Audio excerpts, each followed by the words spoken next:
चलिए, क्या लिखे हो? न्यूट्रॉन स्टार, ठीक है। अब लिखो टॉप, अच्छा ये भी आया हुआ है भाई। टॉप नियरेस्ट स्टार फ्रॉम अर्थ। पृथ्वी से 10 सबसे नियरेस्ट के तारे, क्योंकि पहला और आठवां दोनों पूछा हुआ, मतलब 10 तक के पूछ सकता है। तो मैं पृथ्वी से सबसे पास वाले तारे बता रहा हूं आपको। शुरू करूं? पहला शुरू करें भाई। पहला लिखो Alpha century.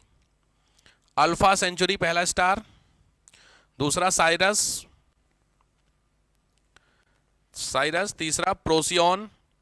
प्रोसियन। Next Vega. Next Arcturus. ARTCUS Arcturus. Next Capella. Capella. Next Canopus. CANOPUS Canopus. Next Achernar. Achernar. Achernar. अकरनर।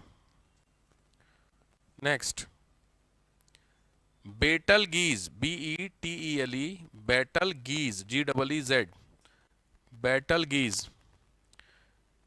No होगा ना? रीजल। REEZLE रीजल। चलो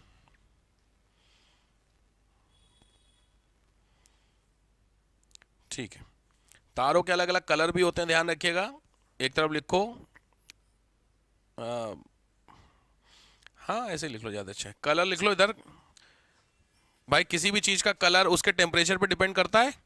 वो जितना ज़्यादा गर्म होगा उसका मतलब रेड होता जा रहा होगा, फाइनली जब रेड होगा तो खत्म होगा। ये तो स्टार होगा, ठीक है लिख लो। Blue colour of star, heading है कलर ऑफ स्टार, तारों के कलर। तो पहला कलर होता है ब्लू, यानी तारा ब्लू कलर का होता है। यहां से शुरू होकर आगे बढ़ेंगे, ठीक है। तो ब्लू डैश करके लिखो व्हाइट ब्लू। व्हाइट ब्लू नीला श्वेत। डैश करके लिखो white. Next dash white yellow. Dash yellow. Orange red. Yellow orange red, ये है तारों की स्टेजेस, जिस तारे जिस कलर से जिस कलर में जाते हैं। ठीक हो गई बात? चलो लास्ट है रेड। क्लियर हो गया? ये आपके स्टेजेस ऑफ द स्टार हो गए। चलो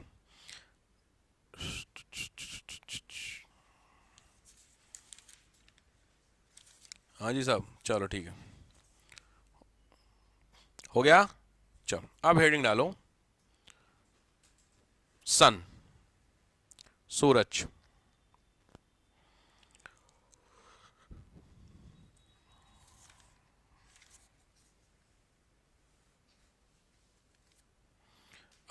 ठीक है, हाँ वैसे क्वेश्चन एक दो बार आया, बता दो सूरज के बारे में आप क्या जानते हैं। सूरज के बारे में कुछ खास बात आप जानते हैं? कुछ भी खास बात आपको लगती है? कोई बात जानते हो यार, खास छोड़ो। सन क्या है, क्यों है, कैसे है? अब हद हो गई, सन के बारे में कुछ तो नहीं, कुछ नहीं जानते हो सन के बारे में? ये सूरज गर्मी आ रही है क्यों?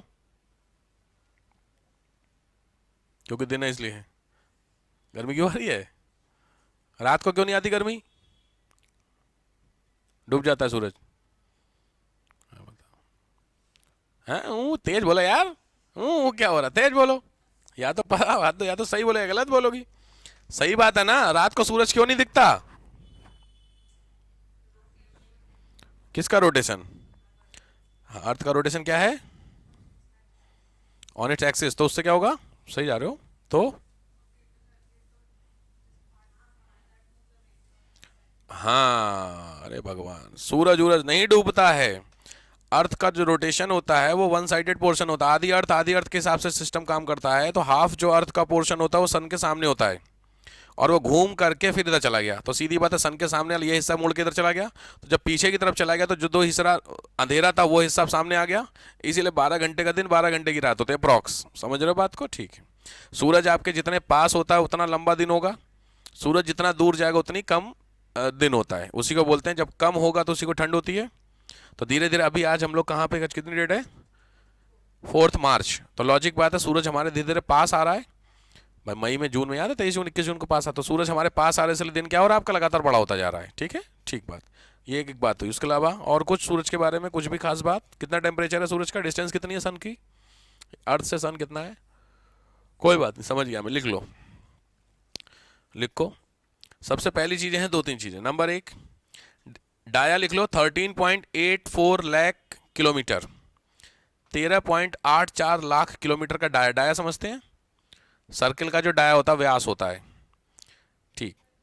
13.84 लाख स्क्वायर किलोमीटर, ये है डाया। 13 लाख किलोमीटर जितना तो इसका डाया है, यानी आप समझिए कितना बड़ा होगा। 13 लाख किलोमीटर समझते हैं, अर्थ का डाया नहीं है। अर्थ कितनी बड़ी है? अर्थ लगभग कितनी है? अर्थ 6300, हाँ वो रेडियस है, वो 6371 है। 6300 किलोमीटर लंबी रेडियस है, तो इसका डबल कर लीजिए, उसका डाया होगा। यानी 13,000 किलोमीटर लंबी है अर्थ।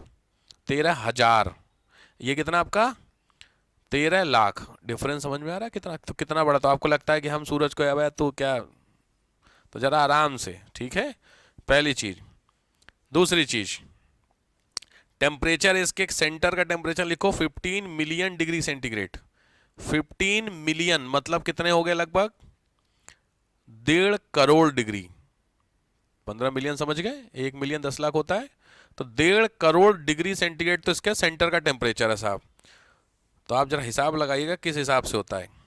कंपोनेंट में लिखो 70% हाइड्रोजन है, 70% हाइड्रोजन है, 28% हीलियम है, 2% में लिथियम और यूरेनियम है। एज लिख लो 4.5 बिलियन ईयर, 4.5 बिलियन ईयर। ये इतनी बची है और इतनी ही खत्म हो रखी है लगभग, मतलब इतनी, मतलब सूरज आधा खत्म हो चुका है, यानी आप कह सकते हैं कलयुग को शुरू हुए इतना टाइम हो रखा है। इसीलिए अर्थ की एज भी 3.9 बिलियन ईयर ही बोली गई है, मतलब सूरज के आसपास से अर्थ बनी होगी ना, तो लगभग आप कह सकते हैं कि सूरज बने हुए इतना टाइम हो गया और लगभग इतना बना है। तो सूरज की एज कितनी हुई कायदे में?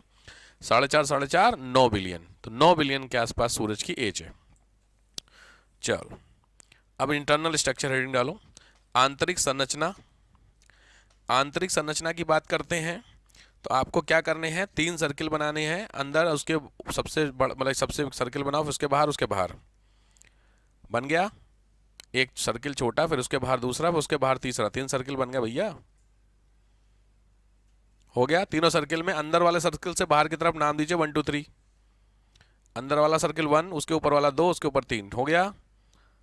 ये समझते चल रहे हो कि मैं बोर्ड का यूज करूं? समझ रहे हैं, ठीक। चलिए, तो पहले वाले सर्किल में नीचे हेडिंग डालिए कोर। पहले सर्किल को बोलते हैं कोर, केंद्र, कोर। ध्यान से लिखिएगा, थोड़ा समझना है। इसका जो डाया है 3.48 लाख किलोमीटर, 3.48 लाख किलोमीटर। जो आपने टेम्परेचर लिखा था 15 मिलियन, वो इसी का है। 15 मिलियन डिग्री सेंटीग्रेड इसी का टेम्परेचर है कोर का। नेक्स्ट लिखो, इट कंटेन प्लाज्मा। ये प्लाज्मा कंटेन करता है, पहली चीज है। दूसरी चीज, मैंने आपको बताया था कि सन की गर्मी का जो मेजर रीजन है वो क्या था? Nuclear fusion. वही वो यहीं पर होता। लिखो, here nuclear fusion is done. यहां पर न्यूक्लियर का फ्यूजन होता है, नाभिकीय संलयन होता है। मैं पीछे आपको बता चुका हूं, ठीक है। हो गया साहब। दूसरी स्टेज लिखो, रेडिएटिव जोन। दूसरी स्टेज है रेडिएटिव जोन, विकिरण मेखला। विकिरण मेखला ये है 3.82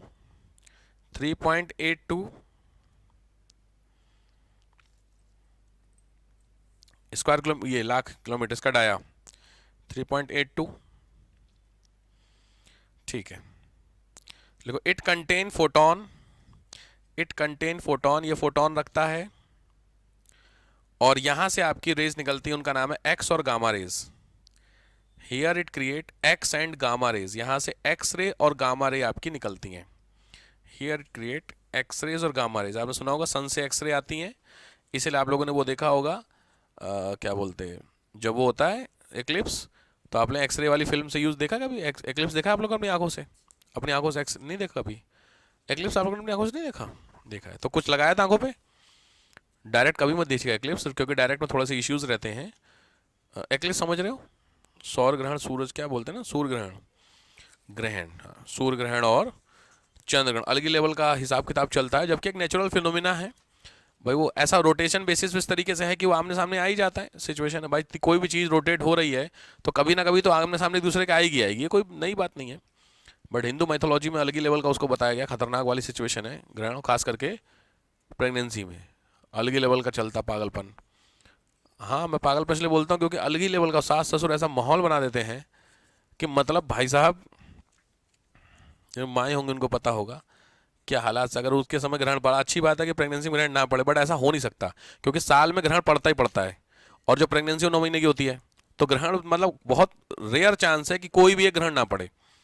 और सूर्य ग्रहण और चंद्र ग्रहण में सबसे बड़ी दिक्कत ना मून वाले में होती है, क्योंकि वो रात को हो जाता है, वो और समस्या है। दिन में तो आदमी चलो ठीक है जग सकता है, बट रात को ग्रहण पड़ता है, बाहर नहीं निकलना, ये नहीं करना, नहीं पानी नहीं पीना, ये वो, अरे वॉशरूम नहीं जा सकते, सबके लिए तो होता है ना। पूजा वूजा देखो, मंदिर के कपाट भी बंद कर दिए जाता है, आपने देखे होंगे मंदिर अंदर तो बड़ा, डिलीवरी नहीं हो सकती किसी कीमत पे, ग्रहण में अगर होता है डिलीवरी की डेट है या कुछ ऐसा है तो दवाई दे करके अगले दिन टाला जाता है। ग्रहण के दिन अगर बच्चा पैदा होता है तो बड़ा गलत माना जाता है। ऐसा माइथोलॉजी नहीं कहती है, ऐसा मूवी वाले कहते हैं, माइथोलॉजी में थोड़ी कुछ लिखा हुआ है। मैं मूवी में ऐसा दिखाया गया है कि चीज़ें कि ग्रहण के दिन जो विलन होता है वो ग्रहण के दिन पैदा होता है, तो थोड़ा सा है माहौल। आप में से कोई है तो नहीं ग्रहण वाला, ग्रहण के दिन हुआ हो पता चले, ठीक बात है। लिखिए, रेडिएशन जोन हो गया। चलो, थर्ड जोन होता है कन्वेक्टिव जोन। कन्वेक्टिव जोन, संवहनीय मेखला, संवहनीय मेखला, ठीक है, इतना इंपॉर्टेंट नहीं है। आप लोगों ने सन बनाया होगा, सन नॉर्मली बनाया होगा सबने अपनी कॉपी, आपने कभी वैसे उसमें, अरे यार आर्ट आर्ट में सन बनाया है, तो जो सन सर्किल बनाते हो उस सर्किल के चारों तरफ ऐसे ऐसे भी करते हो, किए हो, वो भी यहाँ भी कर लो, जरूरी है वो। जो आपने सारे सर्किल बनाए हैं, सन के सबसे बाहर वाला जो सर्किल, उसके बाहर में ऐसे किरणें निकालते हो यार, सूरज की अगर किरणें वेज निकालते हो वो निकालो, बट उसको ना स्टार की तरह निकालना। नहीं समझे, कुछ नहीं करना है आपको, स्टार की तरह का मतलब है, सन अगर आप लोगों ने बना दिया छोटा सा है, अरे यार सन आपने सबसे, ये अंदर वाला है तो जो उसको इस तरीके से ये ऐसे करके जो फ्लेयर है इसको ऐसे करके निकालो। तुम लोगों ने किरणें उड़ने निकाल दी तो वो, बट इसको इस तरीके से निकालो, मैं जरूरी चीज़ है, दिख रही है, इसको, इसको नाम लिख लो, ये एक इंपॉर्टेंट पॉइंट होता है। देखो मुझसे फोन चला रहा, क्या होगा यार, सोलर फ्लेयर्स, इसका नाम होता है सोलर फ्लेयर्स, फ्लेयर्स, सौर किरणें, सोलर फ्लेयर्स, ठीक है, एक चीज इससे निकलती हैं, ठीक है। अब आप एक काम करेंगे, ये बन गया सोलर फ्लेयर्स, इसके बीच में यहाँ यहाँ पर ऐसे ऐसे करके थोड़े से स्पॉट बनाओ, इस तरीके से, गोल मत करना, थोड़े से टेढ़े मेढ़े स्पॉट बनाओ, बन गए। उस स्पॉट को नाम लिखो सन स्पॉट, इसको बोलते हैं सौर कलंक, सन स्पॉट, सौर कलंक के नाम से इसको डिनोट करते हैं। ये क्या होते हैं पता है, ये कोल्डेस्ट प्लेस होते हैं सूरज में, तो लिख लो कोल्डेस्ट प्लेस ऑन सन, सन के सबसे ठंडे हिस्से होते हैं, सूरज के सबसे ठंडे हिस्से होते हैं।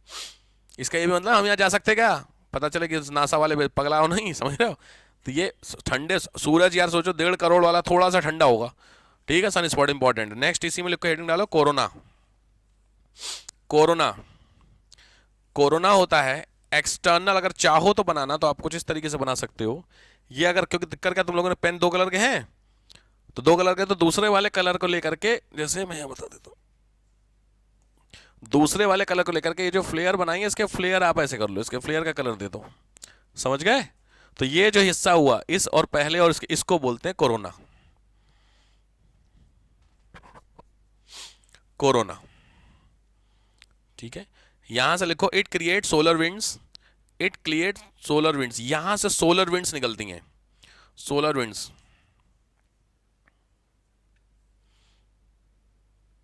इट क्रिएट सोलर विंड्स, ठीक है।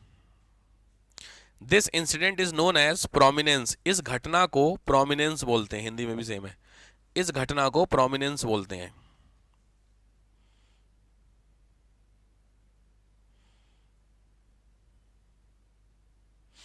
ठीक है, समझ गए मोटा मोटी सूरज क्या होता है। अब इसमें एक चीज ध्यान है, कभी आपसे फ्यूचर ऑफ द सन क्या है, तो सन अभी कितने साल का हो गया, लगभग 5 बिलियन का हो गया अप्रॉक्स, और 5 अप्रॉक्स मोटा वही 4.5 हो गया, 4.5 बचा है। तो जब सूरज खत्म होगा तो ऑब्वियस बात है सूरज एक स्टार है, तो स्टार बने पीछे सुपरनोवा, याद है सुपरनोवा होगा तो स्पेस बनेगा, ब्लैक होल, सब पीछे याद है कि कहानी। तो जो सन का ब्लैक होल होगा, उस सन के ब्लैक होल में जो उसके नियरेस्ट प्लैनेट्स हैं उनको खा लेगा, ऐसा माना जा रहा है। तो सूरज के सबसे पास वाले कौन कौन से हैं, याद किए, सबसे पहले कौन सा है, मरकरी, और दूसरे पे है वीनस। तो मरकरी और वीनस इन दोनों के अंदर जाने के श्योर शॉट ये जाएंगे, ऐसा बोला है। ठीक है, फ्यूचर क्या होगा, तो सुपरनोवा ब्लास्ट होगा, ब्लैक होल क्रिएट होगा, और मरकरी और वीनस इसके अंदर चले जाएंगे, ऐसा प्रेडिक्शन है। ठीक है, रेड जाइंट व्हाइट डॉर्फ तो समझ गए सारा कुछ होगा, ठीक है समझ गए। चलो अब एक एक करके समझ लेते हैं सन से रिलेटेड ही में। पहला लिखो कॉस्मिक ईयर। कॉस्मिक ईयर, अर्थ किसके चारों तरफ रोटेट करती है, सन के, तो सन भी तो रोटेट करता होगा। हाँ, हर जो होता है स्टार वो अपनी गैलेक्सी की रोटेट करता है, तो सन जो है हमारा वो हमारी गैलेक्सी को रोटेट करता होगा। लॉजिक का टाइम ज्यादा लगता होगा कि नहीं, हमारी अर्थ कितने टाइम में रोटेट करती है, रिवोल्यूट और रिवोल्यूशन और रोटेशन समझते हो डिफरेंस, क्या डिफरेंस है, अपने एक्सिस पे रिवोल्यूशन होता है कि रोटेशन, रोटेशन अपने एक्सिस पे जो घूमती है ऐसे करके वो क्या होता है, रोटेशन। ठीक है, दैट इज इन 24 आवर्स, 24 घंटे प्लस, ठीक है 24 घंटे, यहां तक समझ गए। अब उसकी बात करते हैं, तो दूसरा होगा रिवोल्यूशन जो अर्थ के सन के चारों तरफ घूमेगी। तो लॉजिक जब सन के चारों तरफ घूमेगी उसमें टाइम लगता है, हाँ 365 डेज 6 आवर, ये ध्यान रखिए। ठीक है, एग्जैक्ट डेटा है 6 आवर 4 मिनट करके होता है। ये 6 से 4 बार जोड़ते हैं तो 24 घंटे हो जाते हैं, which is called leap year. Concept समझ रहे हो। तो सूरज के, अब तो लॉजिक बात है, पृथ्वी सूरज के चारों तरफ 365 दिन में घूमेगी, पृथ्वी अपनी एक्सिस पे 24 घंटे में घूमेगी, तो जो सन है वो भी कहीं घूमता है। तो सन जिस पर्टिकुलर चीज के चारों तरफ घूमता है उसको बोलते हैं गैलेक्सी। अब लॉजिक है, अगर पृथ्वी सूरज के चारों तरफ घूम रही है तो 365 दिन लगा रही है, तो सन भी जहां घूम रहा होगा टाइम लगाता होगा, तो वो जो टाइम है वो ये टाइम होता है जो आपने हेडिंग लिखी हुई है। क्लियर हो गया। हाँ देखो, in this time sun revolute through galaxy, सूरज गैलेक्सी के चारों तरफ घूमता है। तो हमारे वाली क्योंकि दुनिया भर के अलग अलग सूरज होंगे, अलग अलग गैलेक्सी होंगी, हमें अपने से मतलब है, तो अपना जो सूरज होता है वो 25 CR ईयर में होता है, 25 करोड़ साल में कंप्लीट करता है एक रोटेशन। ठीक है साहब। तो आपको अगर लगता है कि आप देख लगते हैं तो थोड़ा गलत फहमी में है, आपने बस सबसे इंपॉर्टेंट चीज जो देख ली वो है कुंभ, क्यों 144 साल में लगा, अब 144 बाद लगेगा, तो हम कोई नहीं रहेगा उस समय। अरे आप हजरत, अब सही बात कर रहा हूं मैं, कुंभ आपने, मजाक नहीं है, कुंभ आपने जीते जी देख लिया, बहुत सही वाली बात है। 2-3 हिस्टोरिकल ऐसे इवेंट हुए हैं जो लोग तरस रहे थे, राम मंदिर बनना आपकी लाइफ में हुआ, पता कितने लोग खत्म हो गए पता राम मंदिर के लिए, नहीं देख पाए, कितने बुजुर्ग राम मंदिर के ट्राई करने में ही खत्म हो गए। अब राम मंदिर जो बाकी आने वाली, वो राम मंदिर बनते हुए नहीं देखेगी ना, वो राम मंदिर बना हुआ देखेगी। डिफरेंस समझ रहे हो कि नहीं देख रहे हो। तो आपकी लाइफ में बहुत सारी हिस्ट्री ऐसी हुई है जो ठीक चीजें हुई हैं, जिसमें से आपका एक कुंभ है 144 साल वाला। ठीक है, मानने वाली बात है, बाकी कुछ नमूने तो अलग ही लोग कह रहे हैं। वो डेटा निकाल के कह रहा, कल मैं एक डेटा देख रहा था कांग्रेस वाला ने, वो डेटा निकाल करके कह रहा कि कुल मिला के मुझे हिसाब ही समझ में नहीं आ रहा 60 करोड़ लोग कैसे आए। तो लोग कह रहे तेरे से हिसाब पूछा किसने, भाई लॉजिक जबरदस्त क्यों बता रहा, तेरे को पूछ रहा हिसाब, वो डेटा बता रहा 3000 फ्लाइट आई, एक फ्लाइट में 100 लोग हुए तो कुल मिला के 3000 लोग हो गए, 30,000 होगा नहीं, एक अंकल जी थे मैं देख रहा था। और ट्रेन में एक सीट में 72 लोग होते हैं, एक बार में इतनी ट्रेन रोटेट करे ना, गधे तेरे को पता कितनी ट्रेन आई, कितने वो नहीं होते कुछ लोग, खास करके कांग्रेसी जो होते हैं, जबरदस्ती का डेटा है। हाँ, किस हिसाब से, उसके हिसाब से 20-22 लाख लोगों का हिसाब निकला कि 20-22-23 लाख लोग से ज्यादा लोग गए नहीं, मतलब हद हो गई है यार, वो गलत फहमी था। वो प्लेन वाले बंदों को गिन रहा, प्लेन और ट्रेन वाले बंदों को कौन गिन रहा है यार, भाई सीधी बात है, आप इलाहाबाद कुल 40 लाख है, वो तो नहा ही लिया होगा,